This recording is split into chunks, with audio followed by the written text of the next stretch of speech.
It was Tuesday afternoon, the kind of ordinary Tuesday that makes you forget that extraordinary things can happen on ordinary days. The kitchen smelled like the grilled cheese sandwiches I'd made for lunch, and sunlight streamed through the window over the sink, making dust motes dance in the air. My 6-year-old son, Leo, was sitting cross-legged on the kitchen floor, lining up his Hot Wheels cars in perfect rows by color: red, blue, green, yellow. He'd always been like that, methodical, particular, observant. Too observant, sometimes. Outside, through the window, I could see my husband Tom in the backyard. He'd been out there since dawn, again, just like yesterday, and the day before, and pretty much every day for the past 3 weeks. "Mommy?" Leo asked, not looking up from his cars. "Yes, baby? Why doesn't Grandma Margaret visit anymore?" My heart did its usual complicated twist at the mention of her name. Margaret, my mother-in-law, Tom's mother, a woman who'd made both our lives a quiet, relentless hell for the better part of a decade. Margaret was the kind of woman who smiled while she insulted you, who brought gifts that were actually criticisms wrapped in bows, who had opinions about everything: how I dressed, how I cooked, how I cleaned, and most especially, how I raised Leo. "You're too soft on him, Sarah. He needs structure, Sarah." When Tom was his age, he could already read chapter books, Sarah. Every visit was an inspection. Every conversation was a test I was destined to fail. Tom had called me 3 weeks ago, his voice shaking with relief. She canceled her visit last minute, said she's going on a cruise with some friends from her book club. I'd been so relieved I'd actually cried. "She's on a long trip, sweetheart," I told Leo now, keeping my voice gentle. "Remember, Daddy told you, she's in a better place now." That's what Tom had said to tell him. Just say she's gone somewhere peaceful, like heaven. He's 6. He'll understand it that way. Leo stopped arranging his cars. He sat very still for a moment. "No, she's not," he said. "What, sweetie? She's not in heaven." His voice was matter-of-fact, the way kids state obvious truths. "She's in the basement." I laughed. It came out higher pitched than I intended, nervous and sharp. "Leo, honey, you know we don't have a basement. This house is built on a slab foundation. It's just the ground floor and the attic." "I know," Leo said, and the simple, certain way he said it, no confusion, no childish imagination, that's what I'll remember for the rest of my life. He stood up, walked over to the kitchen window, and pointed outside with one small finger. "Then why is Daddy still digging?" I stopped laughing. I walked to the window and looked out. Tom was in the backyard, near the tool shed. His back was to me, but I could see everything clearly. His shirt was soaked through with sweat, clinging to his shoulders. His jeans were filthy, caked in dried mud and something that looked like white powder. He was hauling something from the wheelbarrow, a heavy bag. The way he lifted it, straining with the weight, made my stomach turn over. The bag was labeled. I could just barely make out the letters, quicklime. I knew what quicklime was. I'd seen it in enough crime shows. It's used to decompose, to accelerate. No,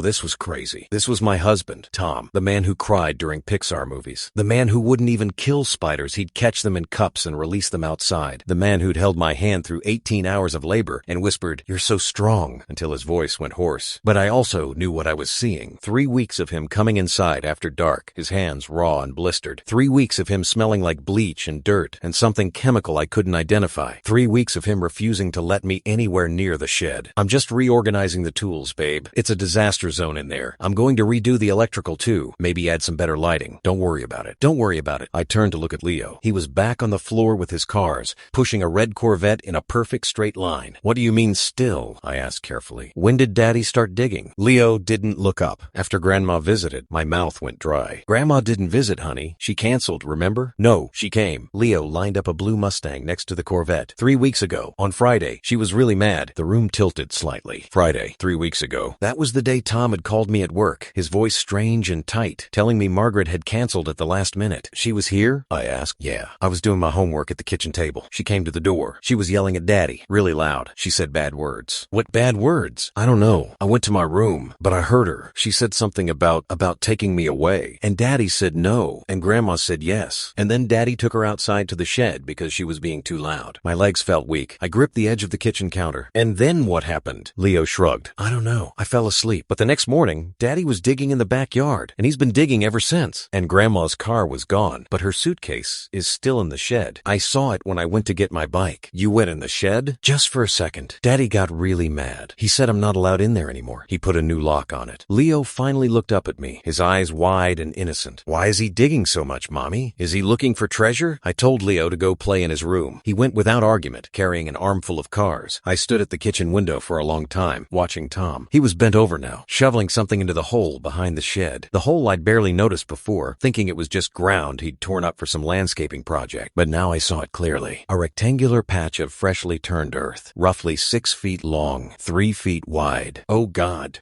no. I should call the police. That's what any sane person would do. That's what every fiber of common sense in my body was screaming at me to do. But I didn't move. Because if I called the police, and I was wrong, if there was some completely logical explanation, and I was just being paranoid, then I'd have destroyed my marriage, traumatized my son, and humiliated my husband for nothing. And if I called the police, and I was right, then my son's father was a murderer. Then Leo would grow up visiting his dad in prison. Then our lives, our family, everything we'd built would be destroyed. I needed to know first. I needed to see with my own eyes. I walked out the back door. The August heat hit me like a wall. The air was thick, humid, almost hard to breathe. There was a smell in the backyard I hadn't noticed before. Sharp, chemical, bleach, definitely. But something else too. Something organic and wrong. Tom? I called out. He jumped, actually jumped, and spun around. For just a second, his face was pure terror. Then he saw it was me, and the terror transformed into something else. Guilt, relief, a horrible mixture of both. Sarah! Hey! He was panting, out of breath. He wiped his face with his forearm, but he was so covered in dirt that he just smeared mud across his cheeks. I thought you were inside with Leo. Leo's playing in his room, I said, walking closer. He said you've been digging. Tom's eyes flickered. I'm leveling the ground for a new shed foundation. The concrete pad is cracking, so I'm going to pour a fresh one. It's a bigger project than I thought. I looked at the ground behind him, the mound of dark earth, the wheelbarrow full of white powder, the shovel caked in wet dirt. The shed already has a foundation, Tom. We had it poured when we bought the place 5 years ago. You said it was solid. You said it was good for another 20 years. He just stared at me. She wasn't on a cruise, was she? I whispered. The color drained from his face. Sarah! Leo said she came here 3 weeks ago. He said she was yelling. He said you took her to the shed. Sarah, I can't explain. Then explain. My voice cracked. Explain why you're spreading quicklime in the backyard. Explain why our son thinks his grandmother is in a basement we don't have. Explain. Tom's shoulders sagged. He looked at me, and I saw something break in his eyes. Something fundamental and irreparable. Please don't go in the shed, he said quietly. I walked past him. Sarah, don't! His voice was desperate, pleading, but he didn't try to stop me. The shed door was slightly ajar. The new padlock Tom had installed was hanging open, like he'd been too exhausted or distracted to lock it properly. I pushed the door open. The smell hit me first. Bleach. So much bleach. It burned my nose and made my eyes water. But underneath it, something else. Something sweet and rotten and absolutely unmistakable if you'd ever smelled it before. I'd smelled it once, years ago, when a dead raccoon had gotten stuck under our old apartment's porch in the summer heat. This was that smell, but bigger, worse. The interior of the shed was dim, lit only by the sunlight streaming through the open door behind me. It took my eyes a moment to adjust. The concrete floor was gone, or rather, half of it was gone. There was a gaping rectangular hole in the ground, maybe 4 feet deep, filled with loose, dark soil. The dirt was damp, almost muddy, and mixed with what looked like white powder, quicklime. On the workbench, next to Tom's collection of power tools, there was evidence of recent frantic activity. An empty bottle of industrial-strength bleach, a box of heavy-duty garbage bags, half empty, a roll of duct tape, work gloves, stiff and stained, and there, sitting in the middle of the chaos, looking absurdly normal and out of place, a small pearl-handled purse, expensive, designer, the kind Margaret would carry. I recognized it immediately. She'd been carrying it the last time I saw her 2 months ago, when she'd shown up unannounced and criticized my garden for being overgrown and disgraceful. My knees went weak. I grabbed the edge of the workbench to steady myself. Sarah, Tom's voice behind me, close. I hadn't heard him come in. I turned around slowly. He was standing in the doorway, backlit by the sun, so I couldn't see his face clearly, but I could see his posture slumped, defeated, broken. I didn't mean to, he said. His voice was hollow. I didn't plan it. I swear to God, Sarah, I didn't plan any of this. What did you do? I asked. My voice came out as a whisper. He stepped forward into the shed, and the light fell across his face. He looked 10 years older than he had this morning. His eyes were red-rimmed, haunted. She wasn't going on a cruise, he said. She lied. She came here instead. She said she'd changed her mind about giving us space. She said she was moving in with us permanently. I just stared at him. She had paperwork, Sarah. Legal paperwork. She was suing for grandparents' rights. She had a lawyer. She'd been building a case against us, against you for months. The room spun. What? She had evidence that you were an unfit mother. Photos of Leo's room being messy. Records of him being late to school twice last semester. Testimony from her friends about how concerned she was. She said she was going to take Leo from us. She said she was going to prove in court that he wasn't safe here. That's insane. No judge would, maybe not, but she had money for lawyers, good lawyers, and she was willing to drag us through hell to try. Tom's voice broke. She said she was going to take my son Sarah. She stood in our backyard and smiled at me and said, "That boy deserves better than you two as parents." I remembered Margaret's voice saying things like that, variations of that, for years. years. So what happened? I asked. Tom looked at the hole in the ground. We argued. I told her to get off our property. She refused. She said this was going to be her property soon because no judge would let Leo stay with incompetent parents once she was done with us. She laughed, Sarah. She actually laughed. He paused, his hands shaking. And then she said she was going to make sure you never saw Leo again. That I'd be lucky if I got supervised visitation. That she was going to destroy you in court, destroy your reputation, make sure everyone knew what a failure you were as a mother. I'd heard Margaret say things like that too. Maybe not that explicitly, but close. I pushed her, Tom whispered. I didn't mean to hurt her. I just wanted her out of my face. I just pushed her shoulders, just trying to create space. But she stepped back and she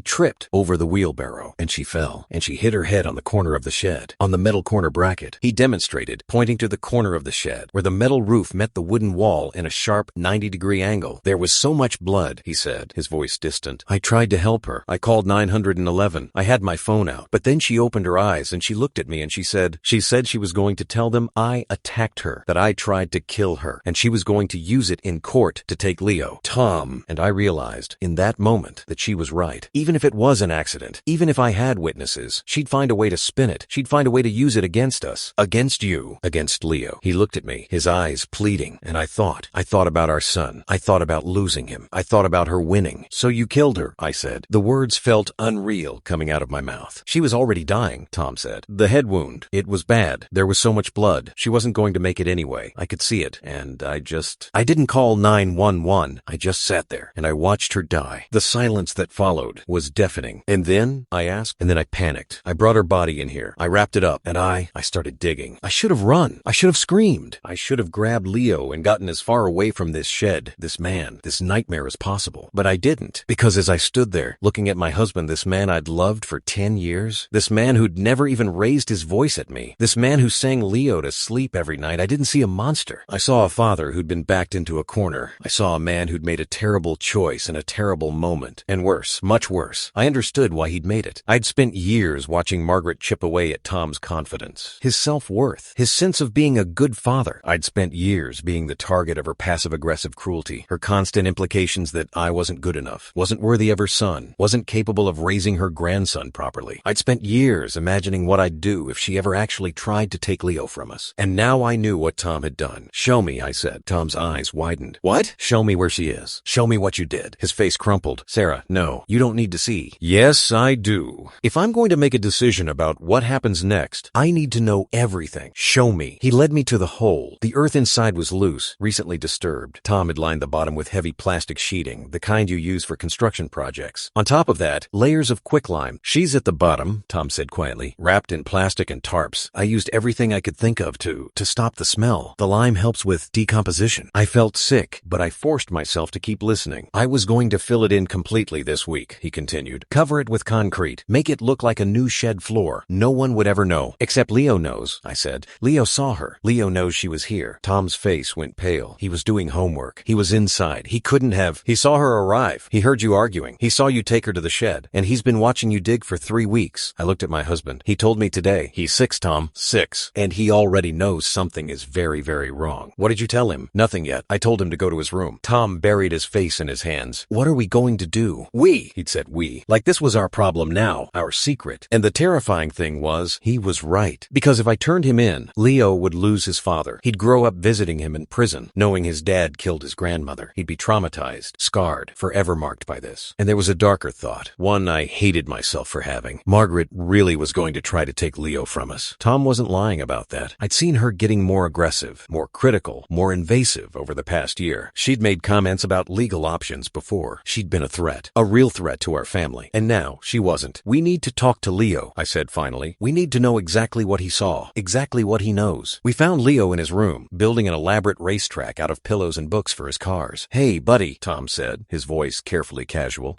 Can we talk to you for a minute? Leo looked up, his face innocent and open. Okay. We sat on the edge of his bed. I was shaking. Tom's knee bounced nervously. Leo, I said gently, you said Grandma Margaret came to visit 3 weeks ago. Can you tell us more about that? Leo nodded. She came on Friday. After school, I was doing my reading homework. She knocked really loud on the door. What did she say? She was talking really fast, she said.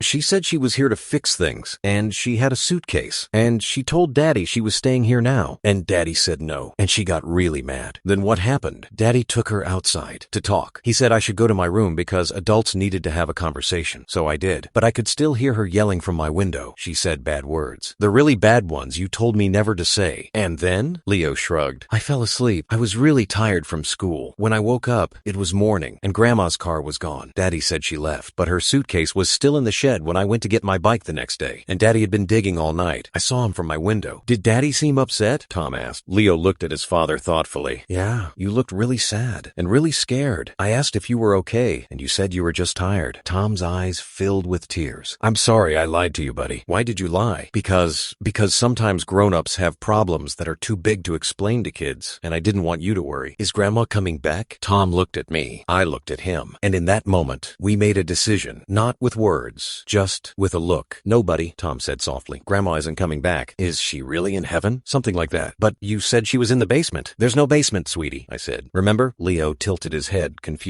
But I saw you put her there. The room went cold. What? Tom asked. I saw you, Leo said simply. That first night, I woke up because I heard noises. I looked out my window. You were carrying something big in a blanket into the shed, and then you started digging. Oh God, he'd seen everything. Leo, I said carefully, that's not what happened. Yes, it is, Leo insisted. I saw it. Grandma was in the blanket. She wasn't moving. You said she was sleeping. You were carrying her to the basement. Tom's face was ashen. You heard me say that? Yeah, you were talking to yourself. You said, just put her down in the basement, just until you figure out what to do. But we don't have a basement. So I figured you meant the shed, because that's the lowest place. I felt like I was in a nightmare. Buddy, Tom said, his voice cracking. That was something else. Not Grandma. Then where is Grandma? She left, I said firmly. She left that night, in her car. You must have been dreaming what you saw. Leo frowned. I wasn't dreaming. Sometimes dreams feel real, I said, especially when you're really tired. But I saw. You had a dream, I repeated more firmly. And now Grandma is gone. She went somewhere else, and we're not going to see her anymore, okay? Leo looked uncertain. Okay. And we don't talk about this dream anymore, Tom added, because it's not real, and it's not nice to make up stories about people, even in dreams. Okay, Leo said again, quieter this time. We left him in his room and went back downstairs. He knows, Tom whispered, his voice panicked. He saw me. He knows. He's 6, I said. Kids that age have active imaginations. We can convince him it was a dream. We can make him doubt what he saw. Sarah, this is insane. You're right. It is insane, but it's where we are. I looked at him. You buried her. You covered it up, and now we have 2 choices. We either go to the police right now and accept the consequences, or we finish this. Finish it? I walked to the window and looked at the shed, at the hole in the ground, at the evidence of 3 weeks of secrets and fear and desperate measures. You missed a spot, I said quietly. Tom came to stand beside me. What? I pointed to the fresh dirt pile, to the corner of the shed where Margaret's purse still sat in plain view. We need more lime, I said, and we need to finish filling that hole, and we need to pour concrete over it tonight, before Leo asks any more questions, before anyone else gets suspicious. Tom stared at me like I was a stranger. Maybe I was. Are you serious? He whispered. I turned to face him. Margaret was going to destroy our family. She was going to take our son. She was going to drag us through legal hell until there was nothing left. You said so yourself, but that doesn't mean... And now she's gone, and no one knows she's here. She told people she was going on a cruise. She doesn't have close friends who'll check on her. Her book club thinks she's traveling. We have a window of time before anyone gets suspicious. Sarah, listen to yourself. I am listening, and I'm telling you that if we fall apart now, if we confess now, Leo loses everything. He loses his father. He loses his stability. He becomes the kid whose dad killed his grandmother. Is that what you want? No, but then we finish it. We protect our family. We protect our son. I grabbed his hand. It was covered in dirt and lime and God knows what else. Together. Tom looked at me for a long moment. I saw the war happening behind his eyes. The moral crisis. The desperation. The love for Leo fighting against the horror of what we were about to do. Okay, he finally whispered. Okay. We worked through the night. I sent Leo to bed early, telling him we had a special project to finish in the backyard. He accepted this without question, kids. That age are used to adults doing strange things they don't understand. Tom and I went to Home Depot just before it closed. We bought more quicklime, more concrete mix, more heavy-duty plastic sheeting. We paid in cash. We avoided eye contact with the cashier. Back at home, we returned to the shed. I'd never imagined myself doing something like this. Never in my wildest nightmares had I pictured standing in my backyard at midnight, helping my husband cover up a murder. But there I was. We worked in silence, mostly. There wasn't much to say. What was done was done. All we could do now was protect what was left. Tom spread more lime. I mixed concrete. We worked methodically, carefully, like we were building something instead of hiding something. Around 3 a.m., as we were smoothing the final layer of concrete, Tom spoke. I keep thinking I'm going to wake up up, he said, like this is all a nightmare. I know. I'm a murderer, Sarah. I killed my own mother. It was an accident. I let her die. I made a choice. That makes me a murderer. I didn't argue with him. He was right. Do you hate me? He asked quietly. I thought about it. Really thought about it. No, I said finally. I should, but I don't. Why not? Because I know you. I know you're not a monster. You're just a man who was pushed too far, who made a terrible choice in an impossible moment. That doesn't make it okay. No, it doesn't. We finished the concrete just as the sun was starting to rise. The new floor looked perfect, seamless, like nothing had ever been disturbed. We cleaned up the evidence, burned what we could in our fire pit, disposed of the rest in dumpsters across town, got rid of Margaret's purse, her car keys, her phone. Her car was the biggest problem. It had been parked on our street for 3 weeks, hidden behind some bushes. We drove it to the long-term parking lot at the airport at 5 a.m., left it there with a fake parking ticket dated for the day she was supposedly leaving for her cruise. By the time Leo woke up for breakfast, everything looked normal. The shed was finished. The project was done. There was no evidence that anything had ever happened. The first week was the worst. Every time the phone rang, my heart stopped. Every time someone knocked on the door, I thought it was the police. Every time Leo mentioned his grandmother, I fought the urge to vomit. But nothing happened. Margaret had been a widow with no close friends. Her book club was really just an excuse to drink wine and gossip. Her son Tom was her only real family connection, and he was supposed to be estranged from her anyway. When she didn't return from her cruise, no one was surprised. People who knew her assumed she'd extended her trip or moved somewhere without telling anyone. That was the kind of thing Margaret would do. Impulsive, self-centered, uncommunicating. 2 months passed, then 3, then 6. Life went on. Leo stopped asking about his grandmother. We told him she'd moved far away and wasn't coming back. He accepted this, the way kids accept most things. Adults tell them with some questions, but ultimate trust. Tom and I didn't talk about it. Not really. There was an unspoken agreement that we'd never discuss what happened that night in detail. It was a closed chapter, a sealed room in our marriage we'd never open, but it changed things between us. There was a new understanding, a dark knowledge that we'd crossed a line together, and there was no going back. We were closer in some ways, bonded by our terrible secret, but there was also a distance, a shadow that fell over certain moments. When we made love, I sometimes thought about what those hands had done. When Tom hugged Leo goodnight, I wondered if our son somehow sensed the truth on an unconscious level, but mostly we just continued, because what else could we do? It's been 4 years now. Leo is 10. Margaret was declared legally dead 2 years ago after no one could locate her. Her estate, what little there was, went to Tom. We donated it all to a children's hospital. Blood money that we couldn't keep. Leo doesn't remember her much anymore. He knows he had a grandmother who went away, but she's more like a character in a story than a real person in his life. The shed still stands in our backyard. Tom converted it into a proper workshop. He builds things in there, birdhouses, furniture, projects for Leo's school. Sometimes I catch him staring at the floor, at the concrete that's exactly like any other concrete in any other shed. But he knows. I know. We'll always know. Do I regret it? Helping him cover it up? I don't know. I regret that it happened. I regret that Margaret pushed Tom so far. I regret that our son witnessed things no child should witness. But do I regret protecting my family? Protecting Leo from losing his father? No, I don't think I do. People talk about moral absolutes, right and wrong, black and white. But life isn't like that. Life is complicated. Life is impossible choices and desperate measures, and trying to protect the people you love from consequences that would destroy them. Tom made a terrible choice. I made a terrible choice. But Leo is happy. He's healthy. He's safe. He has both his parents. He has a normal life. And isn't that worth something? Isn't that worth everything? Last week, Leo asked if we could plant a garden where the shed used to be. He wants to grow tomatoes and sunflowers. Tom said yes. We're moving the shed to a different part of the yard next month. When we dig up the ground where it currently stands, we'll be careful. We'll do it ourselves. No contractors, no witnesses. And we'll make sure that the concrete floor gets broken into pieces small enough to dispose of discreetly. Just in case. Because that's what you do when you love someone. You protect them. You hide their secrets. You help them bury the bodies. And then you wake up every morning, make breakfast, drive your kid to school, and pretend that everything is normal. Because it is normal. As normal as anything can be. When you're living in a house built on lies,